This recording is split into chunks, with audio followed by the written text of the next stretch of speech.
Today, we delve into the journey of overcoming obstacles to achieve success.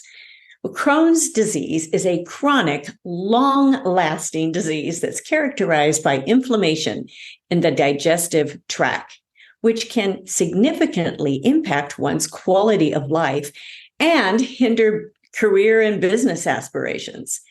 Our guest, Angela Tipton, has navigated the challenges of living with Crohn's disease and has emerged victorious. And her story is a testament to the power of determination, resilience, and practical habits in the face of adversity. So the principles she shares in our interview apply to most any type of long-term physical issue or illness. So get ready to be inspired and maybe even learn a little something along the way. This podcast is brought to you by DJ Works Media with resources and ideas for you at mid-career or half-time of life. Check out our online courses where we want you to not only start, but finish. Books available in all versions, and songs available for immediate download with sheet music and instrumental accompaniment tracks. Our musicals are family-friendly with great music that's memorable and inspiring. Sign up at goalsforyourlife.com/newsletter for weekly updates. Now to our episode. Okay, I'm so excited to have Angela Tipton here with us today. And you have quite the story, of course. And I like to have our guests kind of introduce yourself a little bit more. I've done a brief introduction at the very beginning.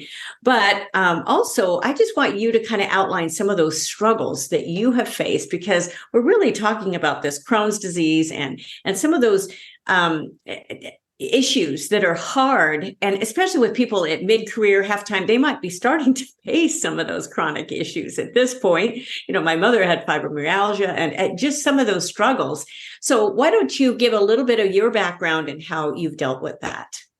Sure. Yeah, happy to share. And first off, thanks for having me here. Really excited to be here and have a conversation with you. But yeah, let me just share a little bit about my background. So yes, I was diagnosed with Crohn's disease when I was 19 years old, although I'd started having symptoms as early as 15. So it's been many years since then. I won't say exactly how many, but I've been struggling with this illness for a big majority of my life. And it's something I've had to learn to manage over the years. And ever since I've been really young, I was really ambitious. And so my career was important to me. I had all these goals I'd set out for myself. And when I received the diagnosis of Crohn's, I knew it was going to be a struggle. It was initially a little bit stressful, but it was also helpful in knowing what was going on. I'd had these symptoms for years, and I'd had doctors telling me that they just didn't know, that it didn't make sense, nothing was adding up. So I knew it was good from the sense that I could have an answer to all those things that just didn't quite make sense and weren't adding up. And it did help in that sense. But I also realized that, yes, it was something I would have to live with for the rest of my life and likely manage. And I have, but while I've been managing my illness, I've also managed to achieve a lot of the dreams I set out for myself.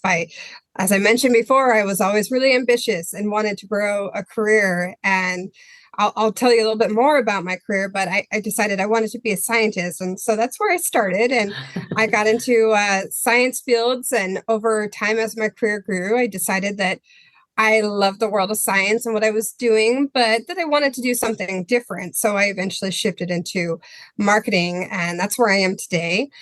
So I've continued to grow my career throughout the years while managing my illness. And then I also got married and have two boys of my own. So as you can probably imagine, it's a lot to manage, a lot of different demands, but for me, it's worth it. It's definitely not easy. Life has its ups and downs, as it does for everyone, but with balancing that with a chronic illness, it's definitely another layer in itself for sure.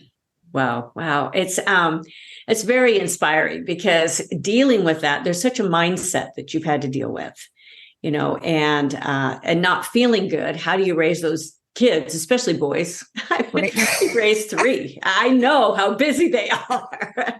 And it's nonstop. So, Yes. tell some of the symptoms that you had and how you would feel even getting up. Yeah. In the day, because this affects your digestive system. So, Mhm. and some people go, oh, I'm just, I'm not an early riser to all of this, but you've got a lot of other stuff on, not Yeah. just being an early riser. You've got a lot of Right. other things. So kind of describe that a little bit.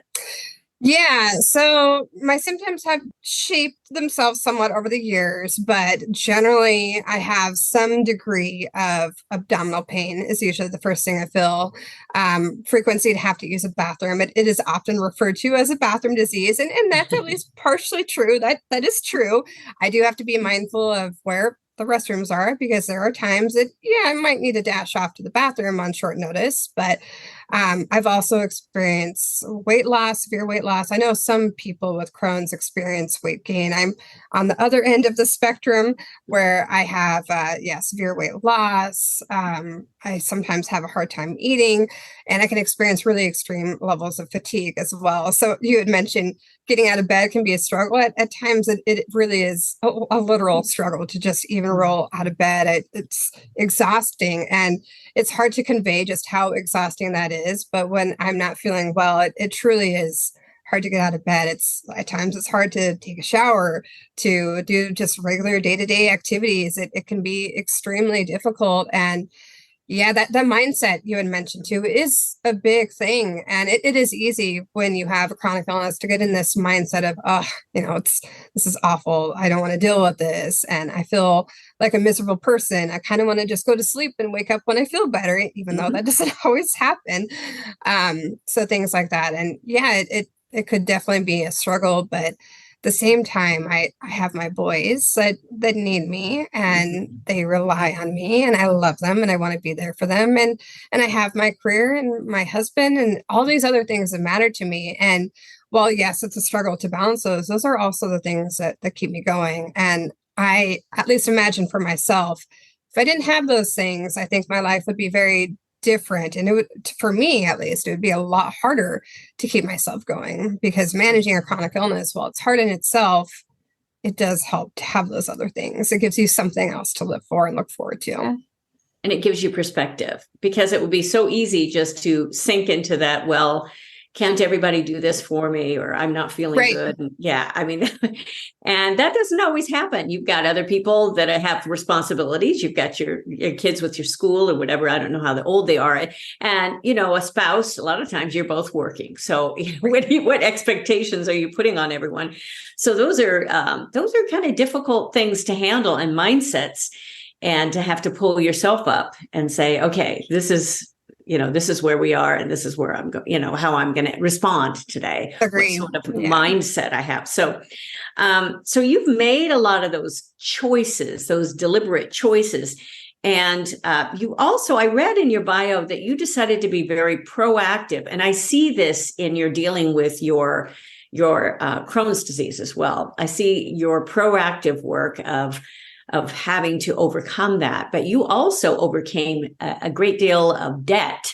I don't know how much of a great deal of, that, but it seems, anytime you have any debt, it feels like a great deal to me. If your credit card is rising, a lot of people are dealing with that right now too. It is, inflation, and they put a lot of stuff on credit, and it's like all of a sudden, whoa, where are we? And how do we even pay this off? So, but you wanted financial freedom, and there's such freedom in that. There's freedom to start a career when you've got financial freedom, and to develop a career when you've got that. So can you give us a little bit brief synopsis of that? Because you're being proactive in your financial world as well as your dealing with your Crohn's disease.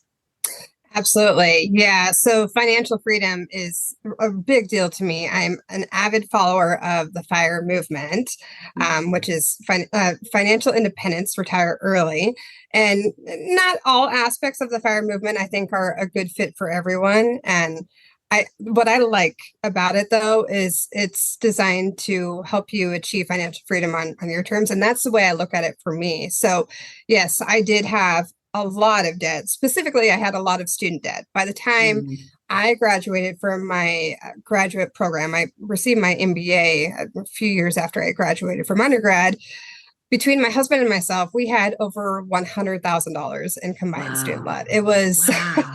it was a lot. Wow. Wow. It was overwhelming at times. I remember, so backtracking just a little bit, but even after I got out of my undergraduate program, I think I had roughly $35,000 in student debt. And I graduated right during the Great Recession and naturally could not find a job right out of school. So I had to pick up odds and ends jobs here and there where I could. And when I got out of school, I could not afford my student loan payment. And it was embarrassing. I felt really ashamed of myself because I went to school believing that I was going to get a good job and I was going to have no trouble paying it off. That is what I expected. So when the month came in and my student loans kicked in and I had to start making payments, I realized that I could not afford it. And that was hard for me to realize that. And yeah, as I mentioned, I felt really ashamed. I had to swallow my pride and call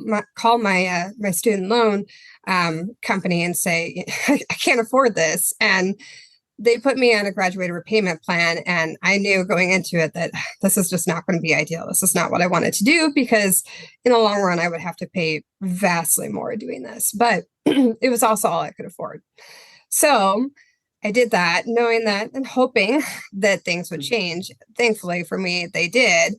As I progressed in my career, I got normal salary increases. I took on a few jobs and was able to get some pretty good increases as I had changed jobs. And over time, by the time my husband and I got together, we had both advanced our careers in such a way that not only could we afford the minimum payment, but we could do more than that.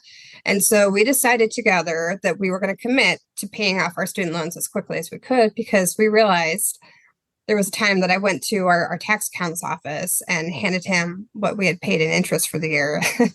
And we had just started doing some cruise vacations. And I realized that the student interest, the interest that I paid that year would have paid for a cruise vacation. Wow. And when I realized that, it was on one side sickening, but then I also realized that if I can afford to pay for a cruise vacation out of my student debt every year, out of the interest alone that I was paying, then why wouldn't I just pay it off and do everything I can, and then I'll take a cruise vacation every year instead of paying for my interest. So we committed to doing that. It was not an easy thing to do at all. We did eventually consolidate our student loans, which helped us quite a bit. We had an average of, I think it was 6.5% interest. I mean, we had a selection of different loans, so it wasn't just 6.5% interest, but we dropped that from that level to about 4%. I think my husband had 3%. So it made the month-to-month lower, which meant that if we paid a little bit extra, we were paying much more into the whole principal balance. So we consolidated our loans, but then we also paid a lot more into them. And initially we started off kind of slow, but we picked up speed as we continued getting those salary increases and we were able to cut back in other aspects of our life. And we also picked up extra jobs. So it was a lot to balance for sure, but we managed towards the end to pay off $85,000 worth of student loans in 18 months. Wow. And it was challenging, like I said, but it was also very worthwhile. And when we got to the end and realized that we paid them off, we had a lot more freedom, a lot more financial freedom. So that's one of the reasons why I'm a big proponent of financial freedom and the FIRE movement, because we applied a lot of the principles that I learned to help us pay off our student debt and achieve a greater level of financial freedom. And yes, it meant that we weren't wasting money to interest. Instead, we could get a cruise vacation every year, or spend our money in other ways that made more sense for us than just throwing it out the window is what it felt like with paying off the interest.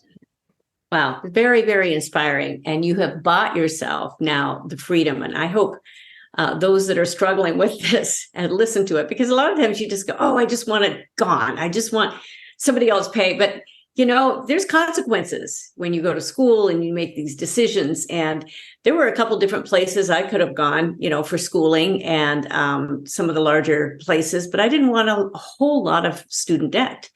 And it really paid off, gives me a lot of freedom. And so I think there's a lot of good education that you can find. So you just have to be very, very creative unless you have the complete resources, but you need to know what the consequences are and how, because a lot of times, you don't realize that. And then that's just like, adding up stuff. Oh, I'll just use a credit card. And all of a sudden, there's been a couple times that, we found ourselves in that situation. So, oh my gosh, we're paying all this interest. So getting it paid off is just a wonderful, wonderful feeling. So definitely. So, yeah. So let's talk about we've really talked through some of that, your priorities and even expectations, which were really important, I think, because one of the things that my husband and I have talked about through the years are our expectations of each other. And we've not even lived with a chronic disease. And we've, but when you are struggling with that, there's a real mindset there. So, but you have decided that you want to achieve a balanced and fulfilling lifestyle. And so it sounds like you are with those boys. I don't know how old are. How old are your boys? 5 and 2. So they're pretty little. Oh my gosh. They are busy. Oh, yes. So yes, busy. So what are some of the habits that you've incorporated? I think habits, I'm huge on habits and how important that is, because you change your habits, you can change your life completely. It is so powerful, and they don't have to be huge changes. Agreed. So what are some of the habits that you have incorporated? Yeah. So some habits that I've incorporated for myself are, I'd say, key for me with dealing with a chronic illness has been self-care and taking care of myself. And to be honest, it's not something I was ever very good at in early adulthood or in childhood either, for that matter. It really wasn't until I started dating my husband that he even told me the word self-care. And it's funny that looking at it in hindsight, I remember when he told me that, I thought, self-care, why do I need that? Doesn't matter. I just keep working, right? Yeah. Yeah. So it was funny and thinking about it now because, back then I laughed it off as, it's just one of those things that I do if I have time for. But no, as I've gotten older, I realized that, okay, self-care isn't just something I do because it's nice or because it makes me feel good. I mean, those things are true, but for me, it's become a necessity. And if I start to fall back on following through with my self-care, then I start to fall off the tracks and other aspects of my life struggle. I have a harder time maintaining my health and keeping up with my work, keeping up with my kids, any of those things. So I'd say I've learned the hard way that self-care does need to be a priority. And for me, that looks like doing yoga at least once a week. I'm part of a community here where I live in Oregon called Yoga and Beer, where, yes, we do yoga and we enjoy our pints of beer or a glass of wine, depending on where we're practicing here and there. And that's something that I really look forward to doing at least once a week. So I do that. I also really enjoy running, and I make a habit of doing that at least twice a week, ideally 3 times a week if I can. And I integrate that into my routine. On my Monday evenings, I do yoga. On my Tuesday and Thursday, usually in the afternoons, I go for a run. And then I do other things for myself. In the evenings, I'll take at least an hour or so to myself to either work on my website, to watch a TV show, to read, or do something that will help me feel good. So that, and then other habits I've incorporated are things like eating habits. I have a special diet that I follow that helps me maintain in good health as well. Looks a little different than what the rest of my family eats, but helps me stay healthy. So that's important too. So those are a couple of things, but I'd say self-care is definitely the number one thing that I went into in a sense, kind of kicking and screaming, but also learned just how important and valuable it is.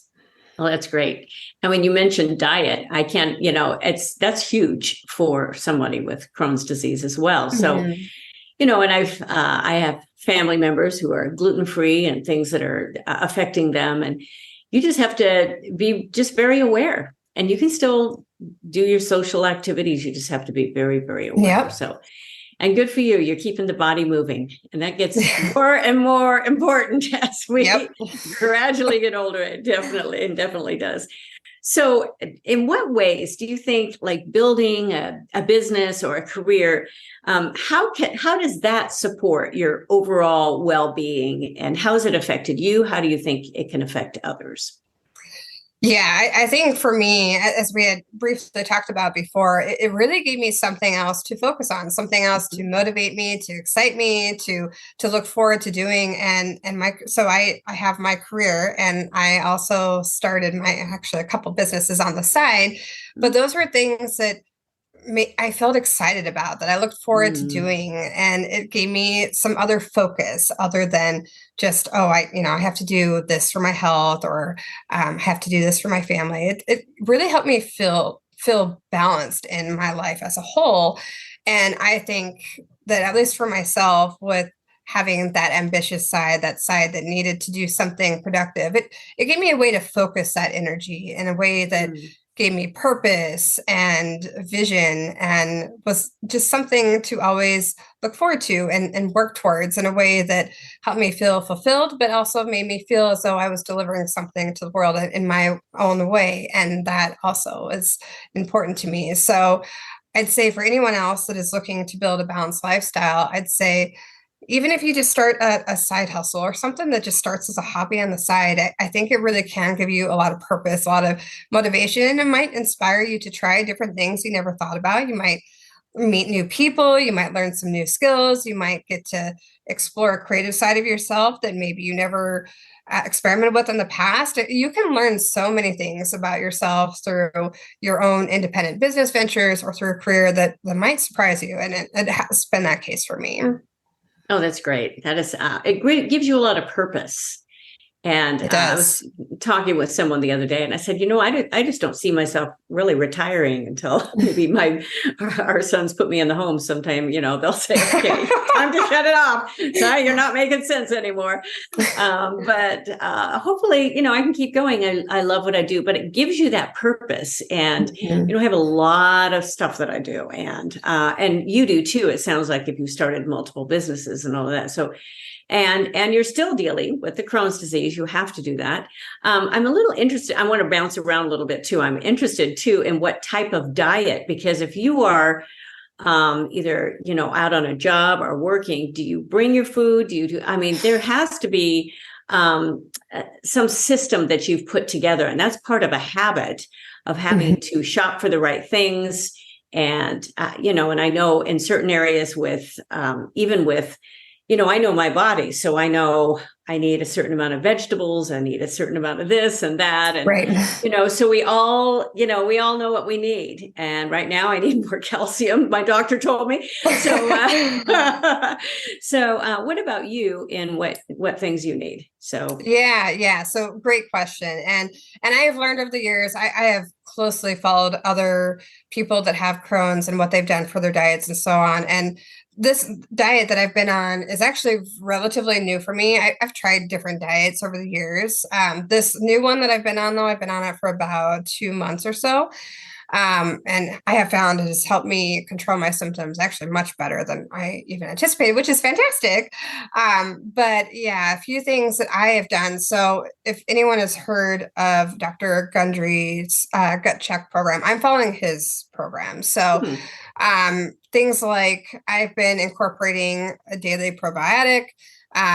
So a lot of people, you can get your own probiotic out of the food you eat. Yogurt is one key example where a lot of people would get their daily probiotic. I struggle to eat things like yogurt. I'm just not a fan. So I take a supplement. That's easier for me to do. And that is one thing that's been helping. I have also gone gluten-free. I've also been avoiding more starchy foods. I don't eat corn-based products. So things that have cornstarch, corn tortilla chips, things like that. So I've had to learn to avoid a lot of foods, and I've learned a lot of things in the 2 months that I've been doing this. I've had to cut out certain foods that I've always favored and absolutely love. For instance, Mexican food is my favorite go-to. And I've been making some substitutes here and there, so I can eat some here and there, but I've largely had to cut out a lot of my favorites, which has been a struggle. But I've learned to substitute in certain things where I can. For instance, one of my favorite weekend foods with my family is to make strawberry Nutella crepes. That's one of those things that we just enjoy. And instead of using just regular flour, I've learned to use a one-to-one mix that is gluten-free. So I can still enjoy that. And then instead of having the Nutella, I make my own kind of Nutella substitute where I use an almond butter and cocoa powder and allulose instead of sugar. Sugar is the other thing that I've been cutting out. So it's been challenging, but I've been feeling so vastly better than I did before this, that for me, it's worth it. And I remind myself of that. Just a few months ago, I was really struggling. It's a long story, but I had some issues with my treatment and with insurance and things like that. So it made me fall behind with my treatment schedule, and my symptoms were coming back.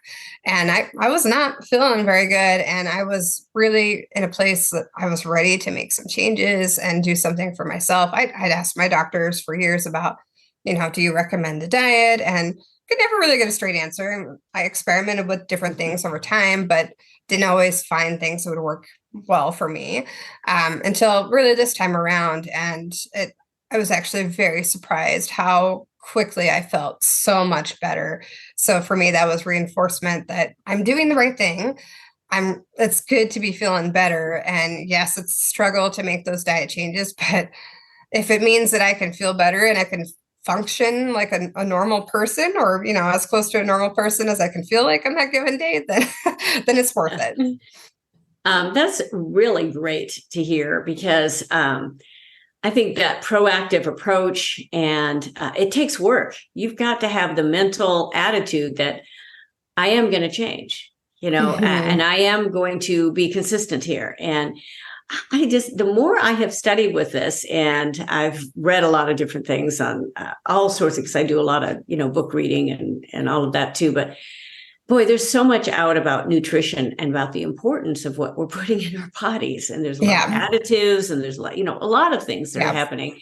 And I've seen a couple people in my life, in my family, how gluten has really changed their life, taking it out. Yeah. And, it's kind of weird. You think, well, haven't we always eaten like this for... Right. But it's different. Apparently, it's different too, because I've traveled in Europe, and it depends on what they add to it. And I think a lot of that in our country, the additives to, some of those flours and everything else makes it, you have to just completely cut it out. So, and I have done the waffles with that 1-to-1 or those flours, because my daughter-in-law, I just wanted to be able to make some waffles. Right. And I know her husband, my son, he has really adhered to that too, to be able to help. And it's very, very helpful to be able to, there's a lot more now, a lot more things that you can do. But it's really good to hear that you are, this is a program with just 2 months, but I'm sure you've tried a ton of other programs, and maybe they work for a while. And then you need to change. And then maybe then you need to do something again. So, but that life is like that. And a lot of people, I talk a lot with people that are at that mid-career, half-time of life, and it's change. Okay, so do I have the energy to change again? Really? And it's a mindset there. So good for you that you have, what words of advice would you have in a couple different realms? I want some words of advice for someone that is struggling with a chronic disease. And it could be Crohn's disease. It could be something else. And then also a word of advice with like a business advice. But I want you to go physically with that, because I think that'll really help a lot of people that, you're a real live example of somebody that's still living with it. It's not like, oh, one and done. I did this and now I'm completely, no, you still get up with this every single day. So what sort of advice can you give for those that are struggling, maybe still struggling, and will probably continue to struggle and have to go through changes and changes and changes? and then also on the business side. Yeah. So what I'll start with is advice that I would want to hear, especially in a place when I'm struggling and in a really tough place. So I'll start there because I think that's easiest to think about. I would say, so be honest with yourself and say, this, yeah, it sucks. It's not fun to deal with right now. It's not ideal. It's not where I want to be, but this too can change. And I know it's easier said than done, but the first thing to focus on is your health. And I have learned the hard way that if I'm not being mindful about taking proper care of myself, whether it's doing my self-care or whatever I need to do to make sure that my health is on track, then everything else does suffer. So I'd say, well, yes, easier said than done. Make health your first priority. And it is harder and harder these days. I've learned with struggles that we have with insurance. I've had to fight insurance nonstop in recent years. And it's frustrating. It's discouraging. It's not fun to deal with. But I'm also not the type of person that's willing to just stay in a corner and be quiet about things. If I know something's wrong, I'm going to speak up about it. So that's what I would say is that always be an advocate for yourself. If you know something's wrong, if you know that what your doctor is telling you or your insurance is telling you just doesn't seem right, then listen to yourself. It's taken me years to realize that to a certain degree, you're going to have to speak up yourself because you are your best advocate. And there are others like your insurance that is going to try to say, no, you don't need that treatment. You need this cheaper treatment. Or your doctor I've had doctors tell me, oh, but it's probably just anxiety. I've had doctors tell me that. It's frustrating. It really is. And it feels like you're not heard. And at times you're not going to feel like you're heard, but don't be afraid to speak up, especially when you know that what they're saying is wrong. It took me 4 years to get a diagnosis. And that wasn't because I didn't keep moving forward. What I mean by that is that I could have very easily, that first few times I went to the doctor, I could have just walked away and said, oh, the doctor must be right. And believe me, I had inclinations that, well, maybe I'm imagining it. Maybe this isn't right. But when my symptoms kept coming back and I kept feeling sick, it just wasn't sitting right with me. And so I kept coming back, kept insisting at the time to my mom that this doesn't feel right. We need to figure this out. And so, yes, advocate for yourself, speak up. Don't let anyone say that you're not feeling this way or that this can't be true, because at the end of the day, no one knows your body like you. And if you know something's wrong, then something is very likely wrong. And with dealing with a chronic illness, it's hard. And I used to think that having a diagnosis would make it easy to some respect. And it has, it helps. But even now, even after having a diagnosis, I've had doctors tell me that, no, we need to do this in this test and make sure this is what's going on. And sometimes they're right, but sometimes they're wrong. And it's knowing when to speak up for yourself and being that advocate that is important. And it's not an easy thing to do, especially since there are plenty of people that will try to shut you down or make you feel as though you're crazy or that you're saying things that just don't make sense. But it is really important to advocate for yourself. So I'll say that first on the health front.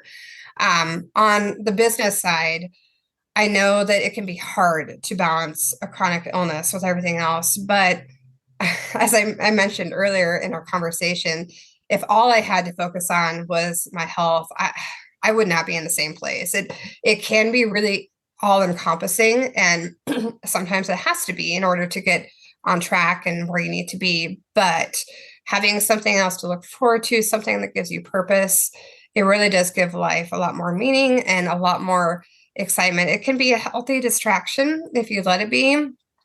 I think that when you're focusing on so many struggles with health, that it's tough to deal with, but being able to drive your energy and focus in other ways that feel more progressive or feel beneficial and productive can really help drive you forward and give you energy and motivation to be able to tackle the things that are a little bit more of a struggle too. So yeah, I know there's a lot of pieces there. and it's not always going to be easy, but I'd say always advocate and don't be afraid to go after the things that are important to you. Great advice. Just great advice. I think it's so encouraging for anyone listening to that. So, well, give us some ways. And I'll have everything in the show notes, by the way, for those that are listening. Make sure you click in on those and you'll get the links, everything. Also, if you get my newsletter, I have an article coming out every single week. And some of those include podcasts, I will include every single podcast in a newsletter. So I don't always include them all in articles, but I include them in all of the newsletters. So make sure that you get that goalsforyourlife.com/newsletter. But Angela, how can people contact you, and what do you have to say to people, and how can you encourage them in their journey? Yeah, so I would say the best way to stay in touch with me is you can follow me through my website. I have a newsletter as well, but my website is fireyourcareer.com, just like it sounds. So fire, F-I-R-E, your career.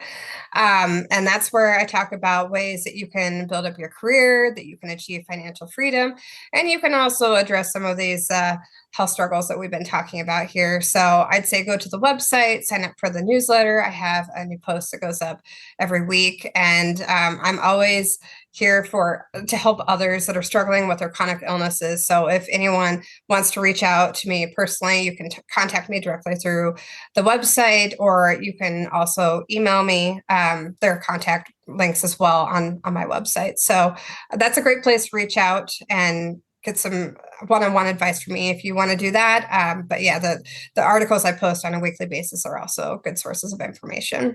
That's great to know. And again, if you look at the show notes, you will get all of those links for Angela. And thank you so much. This has been so great. And I loved your takeaways, both for a chronic illness and for a business. And that it gives purpose. And no matter what you're dealing with in life, it's nice to have purpose and to keep focused. And again, a small change in habits can change your life too. And you have done that. Even in the last, what you said, 2 months, and changing your diet, that's another habit that you're changing, because you are, incorporating something else. And that's not always easy, just to change that around. Right.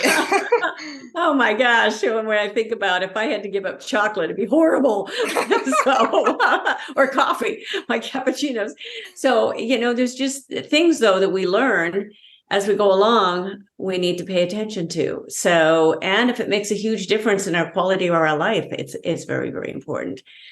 Well, thank you so much for being a part of it. I will guarantee there are some listeners today that are going, oh, that's me. I just can hardly get out of bed. I can't hardly, how does she deal with that? So, to be able to look you up or to listen to this again and some of your words of encouragement.